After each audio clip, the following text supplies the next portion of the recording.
इतने औरंगजेब के औलादे कहां से पैदा हुई, इसके पीछे कौन है?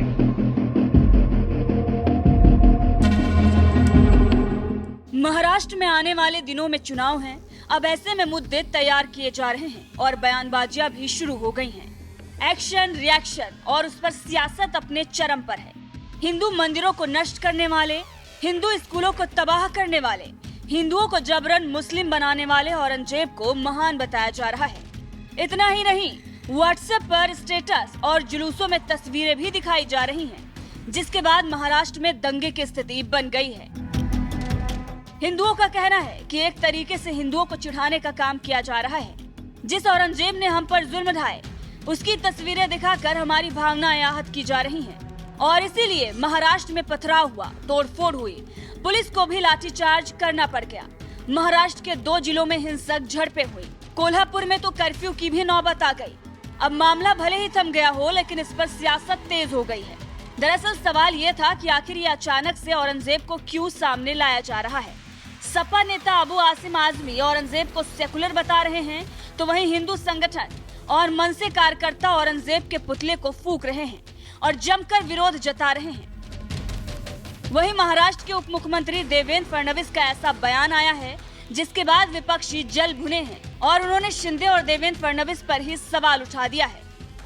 देवेंद्र फडणवीस ने साफ चेतावनी देते हुए कह दिया है कि कुछ जिलों में औरंगजेब की औलादें पैदा हो गई हैं और हम उसके पीछे के असली चेहरे को ढूंढ निकालेंगे। क्या कहा है देवेंद्र फडणवीस ने, आप सुन सकते हैं। महाराष्ट्र में अचानक कुछ जिलों में औरंगजेब की औलादे पैदा हुई है, जो औरंगजेब का फोटो दिखाते हैं, औरंगजेब का स्टेटस रखते हैं और इसके कारण एक दुर्भावना समाज में पैदा हो रही है और इसके कारण एक तनाव भी निर्माण हो रहा है। सवाल ये उठता है कि अचानक इतने औरंगजेब के औलादे कहां से पैदा हुई, इसके पीछे कौन है, इसका असली मालिक कौन है, ये भी हम ढूंढ के निकालेंगे।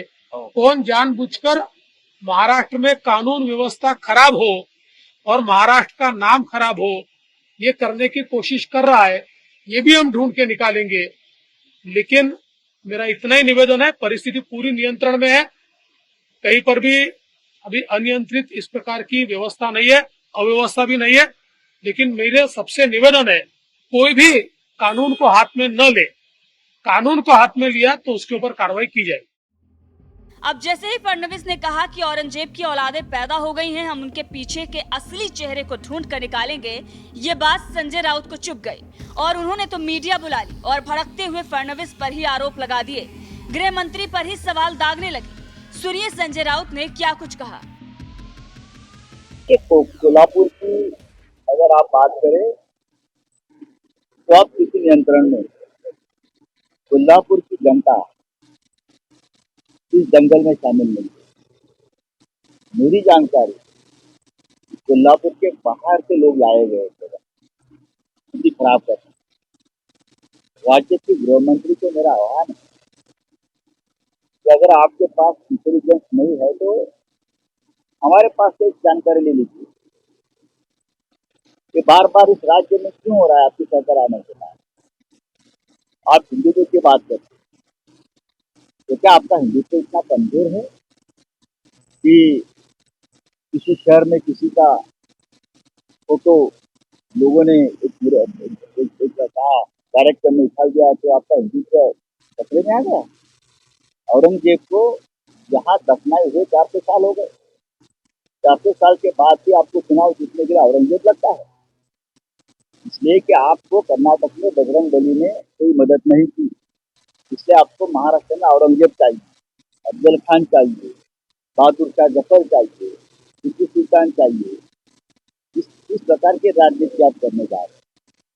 या आपके आसपास के लोग भी दंगेखोर है, आप सबसे पहले उसको कंट्रोल करें और महाराष्ट्र की जनता को लॉ एंड ऑर्डर के बारे में अगर आप कुछ करना चाहते हो तो ये दंगेखोर है।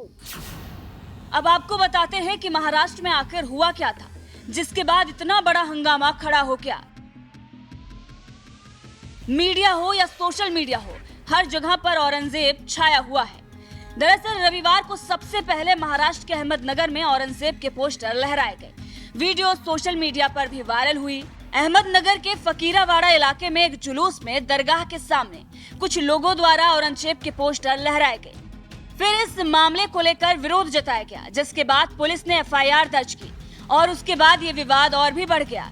फिर कोल्हापुर में भी मोबाइल स्टेटस पर औरंगजेब की तस्वीर लगाने की बात सामने आई। फिर इसके विरोध में हिंदूवादी संगठनों ने बंद बुलाया और इसी बंद के दौरान छत्रपति शिवाजी चौक पर प्रदर्शनकारियों की पुलिस से झड़प हो गई। पुलिस ने लाठीचार्ज करते हुए धरना दे रहे लोगों को सड़क से हटाया। वहीं हालात पर काबू पाने के लिए कोल्हापुर में 19 जून तक के लिए धारा 144 लागू कर दी गई है, जिसके बाद महाराष्ट्र के सीएम एकनाथ शिंदे का भी बयान आया है। उन्होंने कहा है कि राज्य में कानून व्यवस्था बनाए रखने की जिम्मेदारी सरकार की है। गृह विभाग और मंत्री अधिकारियों के साथ संपर्क में हैं। मैं भी अधिकारियों के साथ संपर्क में हूँ। लोगों से कानून व्यवस्था बनाए रखने की अपील करता हूँ। शांति भंग करने की कोशिश करेगा उसके खिलाफ कड़ी कार्रवाई की जाएगी। क्या कुछ कहा एकनाथ शिंदे ने, आप सुन सकते हैं। राज्य में कानून व्यवस्था बनाए रखने की जिम्मेदारी सरकार की है। गृह विभाग और गृह मंत्री जी लगातार सभी अधिकारियों के साथ संपर्क में, मैं खुद पर्सनली अधिकारियों के साथ संपर्क में हूँ और कानून व्यवस्था बनाए रखने के लिए सभी लोगों ने सहयोग करने की आवश्यकता है, ऐसा आह्वान भी मैं करता हूँ। और राज्य में सभी लोग शांति से रहे, या राज्य में शांति रहे, अमन रहे, इसके लिए सभी लोगों ने सहयोग करने की आवश्यकता है। महाराष्ट्र में अचानक कुछ जिलों में औरंगजेब की औलादे पैदा हुई है, जो औरंगजेब का फोटो दिखाते हैं, औरंगजेब का स्टेटस रखते हैं और इसके कारण एक दुर्भावना समाज में पैदा हो रही है और इसके कारण एक तनाव भी निर्माण हो रहा है। सवाल ये उठता है कि अचानक इतने औरंगजेब के औलादे कहां से पैदा हुई, इसके पीछे कौन है, इसका असली मालिक कौन है, ये भी हम ढूंढ के निकालेंगे। कौन जानबूझकर महाराष्ट्र में कानून व्यवस्था खराब हो और महाराष्ट्र का नाम खराब हो, ये करने की कोशिश कर रहा है, ये भी हम ढूंढ के निकालेंगे। लेकिन मेरा इतना ही निवेदन है, परिस्थिति पूरी नियंत्रण में है, कहीं पर भी अभी अनियंत्रित इस प्रकार की व्यवस्था नहीं है, अव्यवस्था भी नहीं है।